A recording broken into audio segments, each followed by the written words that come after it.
All right, so front scale knee extensions. This is a powerful exercise for strengthening the front side of the leg. So we're talking about the hip flexors, the quads, but because we're in a standing position, we're also strengthening the glutes of the supporting leg.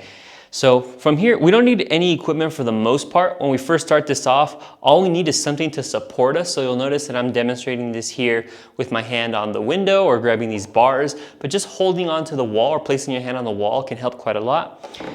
Alternatively, a couple sticks can also work. Essentially what we're doing is we're raising the leg and extending it. The hips really do help stabilize the position.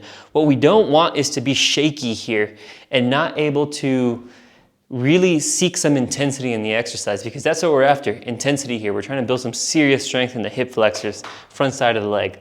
So I'll go ahead and demonstrate it, holding onto the bars, but use whatever resource you have available. So what we're gonna do here is we're gonna stand up nice and tall. We're gonna raise our knee, our leg in a bent position as much as we can.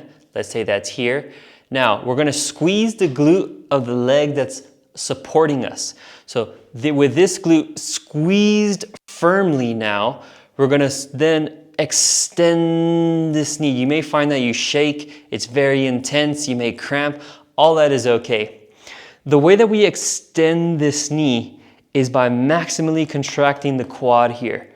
I mean, squeeze the buck out of your quad. That's really what it takes. So from here, again, we're gonna start off, but I'll demonstrate the other side now. We squeeze the glutes of the supporting leg as well as the quad so that we lock out this knee. It may be hard, you may find that your knee bends a little bit, you can't fully squeeze the glutes here. That's okay, it improves over time. Pretty quickly as well from what I've seen. So, all right, the glutes, the quads, and the supporting leg. Then we raise the knee as much as we can. Let's say we go to max, this is my max.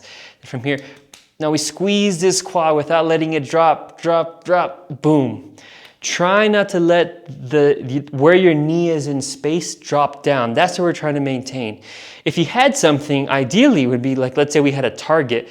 Let's say we had like a barbell or something and we raise up the knee, we touch the barbell, and then we try to straighten the knee without letting the knee come off from touching the barbell. Something like this, right? That's the concept, that's the idea.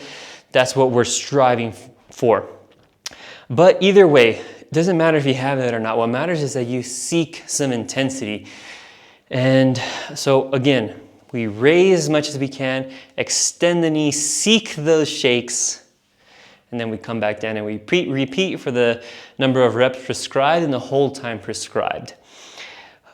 In terms of what the foot is doing, so everybody's a little bit different. I prefer pointing my foot as I find that it helps engage my quads much more.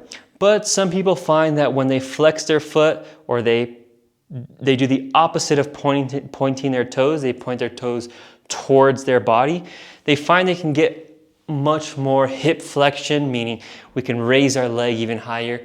Go ahead and train the variation that feels best for you and that challenges you. They're all okay. At the end of the day, we're just looking to develop some hip flexor power here. And yeah, those are your front scale knee extensions.